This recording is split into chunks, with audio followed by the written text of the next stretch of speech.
जो सिंहासन के लिए एक दूसरे को कह रहे हैं कि आप आइए शोएब साहब और जवाब दीजिएगा। हम गद्दी छोड़ते हैं। देखिए, मैं उनकी बात का जवाब जरूर दूंगा। मेरा टेंशन वो तरन्नुम जी नहीं था। मैंने एक बात कही हिंदुस्तान की। मैं हिंदुस्तान के मुसलमानों की बात सर कर रहा था कि मेरे हिंदू भाई राम है, मैं लक्ष्मण हूँ। लक्ष्मण आप बताइए तरन्नुम जी, बात छोड़ के नहीं दो नहीं, सेकंड में लक्ष्मण बात नहीं, मुकम्मल आप कर दो। भरत है।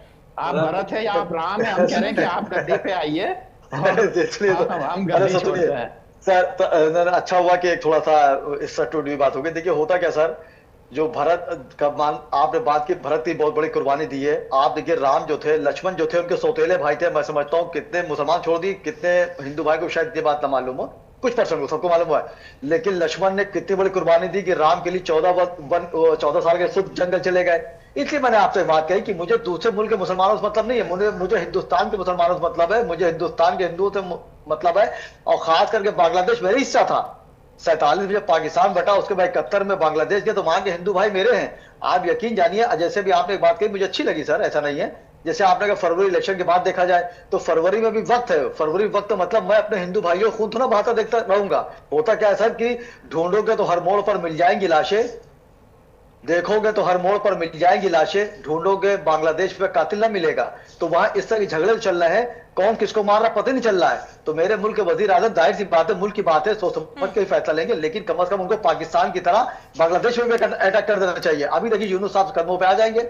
कम से कम उनको सिक्योरिटी चाहिए इस टाइम, जितने भी मेरे वहां पे हिंदू भाई बांग्लादेश में रह रहे हैं, 2 लाख 3 लाख या 1000 जो भी रह रहे हैं, अगर वो वहां की हुकूमत चाहे, ऐसा नहीं खालदा जिया और यूनुस बैठ कर चाहे तो उनको सिक्योरिटी दे सकते हैं, ऐसा वहां कमी नहीं है। लेकिन होता क्या है कि वो आपस के झगड़े में कहीं ना कहीं हिंदू को चोट पहुंच रही है, जो मुझे, मैं दिल से बात कह रहा हूं, मुझे पसंद नहीं है। मैं गुजारिश बार बार मुल्क के वजीर आजम से कहूंगा कि तारिक साहब आए, उनका वेलकम छोड़िए आप, वो भी गद्दी लेने आए हैं, वो भी गद्दी लेना है। वो फरवरी के बाद अगर उनकी सरकार बनती है, वो बांग्लादेश के वजीर आजम बनते तो ठीक है, वरना फिर वापस चले जाएंगे। और शेख हसीना की जहां बात आपने कही, तो मैंने पहले बात को कहा था कि हिंदुस्तान में आप देखिए कोई भी वजीर आजम रहा हो, उसने हमेशा नरम रवैया हमेशा अपनाया।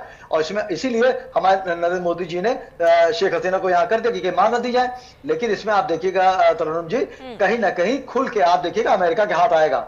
अमेरिका की एक पॉलिसी हमेशा रही, आप देखिए कि उसने हमेशा हर मुल्कों को लड़ाया, और खास करके एशिया में भी उसने पाकिस्तान को अपना अड्डा बना के हमेशा रखा और उसे खेला। मुनीर को देख लिए, इमरान खान जो है मुनीर को लेके आए थे, आज मुनीर उनके लिए खतरा बना हुआ है। तो इसमें अमेरिका हवा दिया हुआ है, तो जो हवा दे रहा पहले उसकी हवा निकालनी है हमें, क्योंकि अमेरिका का हाथ आज कल निकलेगा। और मैं हिंदू भाई जो वहां कत्लेआम हो रहे, मुझे अफसोस है, मैं जितना कर सकता हूं करूंगा, और मेरे लायक कोई भी खिदमत है, मैं मुल्क के रासबिहारी साहब मैं आपके पास ही आऊंगी। करूंगा। लगातार हम ये बदलती तस्वीरें देख रहे हैं, बांग्लादेश में क्या कुछ हो रहा है। हिंदुस्तान अक्सर नेबरहुड फर्स्ट की नीति पर चलता है, क्या